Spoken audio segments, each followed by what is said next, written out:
About 6 months ago I dropped my original Death Machine Moze build. This build used an underrated class mod called the Bloodletter in order to become a killer machine. 6 months later, now that the meta's changed, it's time to improvise, adapt and overcome to remake this build using completely different mechanics to create an even better, more powerful and insane Death Machine. Ladies and gentlemen, I present Death Machine Moze 2.0.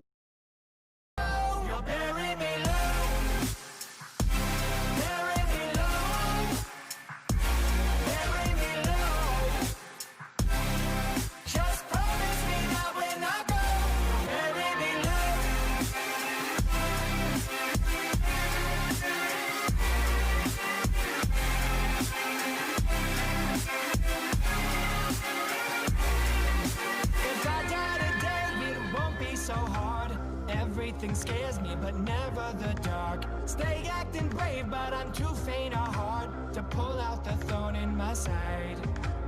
If I meet God, I'ma make him explain.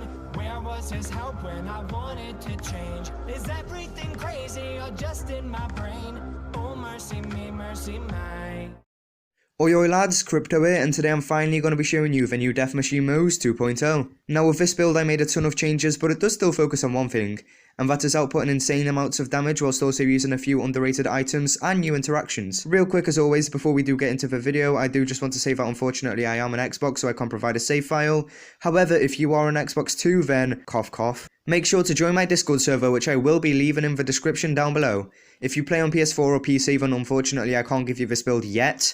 However, you are absolutely welcome to hop in and vibe with us or trade. But yeah, if you are on Xbox, make sure to select the Xbox role in my server, type your gamer tag along with Death Machine Moze inside the build giveaway channel, and huzzah! It shall be mailed to you. Yeah, hopefully everyone will be able to give this build a go once crossplay drops. But anyway, it is weapon time, baby. You're gonna need all your weapons to be in the corrosive element with the URAD anoint. This is important as we'll be avoiding elemental resistance, creating auras that do tons of damage, and also applying multiple status effects, giving us that juicy Armageddon bonus. Your first weapon will be the Flipper. This gun can be obtained from Minosaur in the Bloodsun Canyon in the Bounty of Blood DLC, and the good thing is, this DLC did dedicated drops super well, therefore you shouldn't have a huge struggle whilst farming for it. Next up is a personal favourite of mine, and that is the Gargoyle.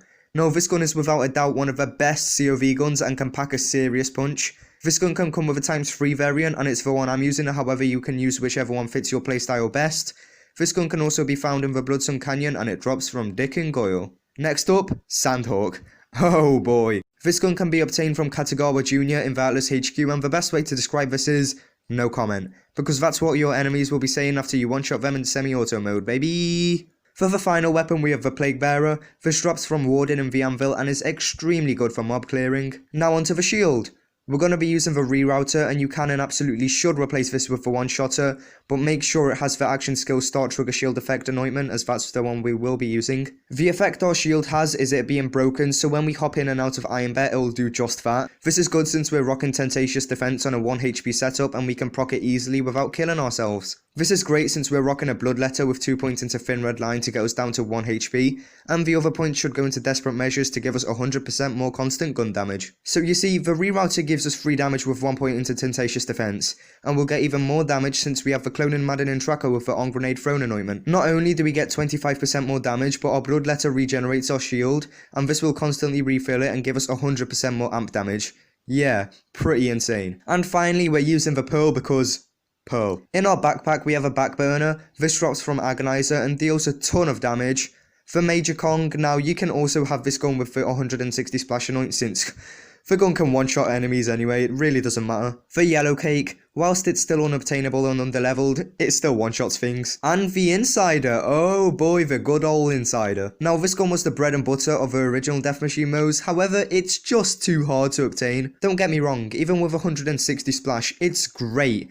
But if you fucking think I'm farming Tom and Sam for a 4th fucking day in a row, and now it's skill tree time, boys! We went down to Tentacious Defense for that cool interaction I told you guys about earlier. 5 out of 3 into Thin Red Line, the 2 extra points being from our calm, so we get down to 1 HP, and then Desperate Measures got maxed out to get 100% bonus gun damage at all times. Nothing was too special about Blue. We put 5 points into Fire into Skagden because Skagden.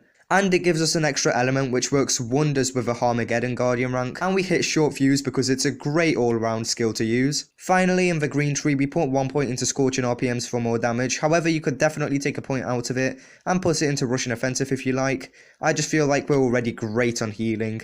And we spec into Redistribution because who does not like free ammo? Alright, so we're over here at Jackbots and we're going to hop into IB. Hop out, and you want to do this every single time you see that the Tentacious Defense logo at the bottom has run out. And dead. But yeah, that's all I wanted to show. Death Machine Moze is back, and I highly believe this is the best and most creative build I have made to date.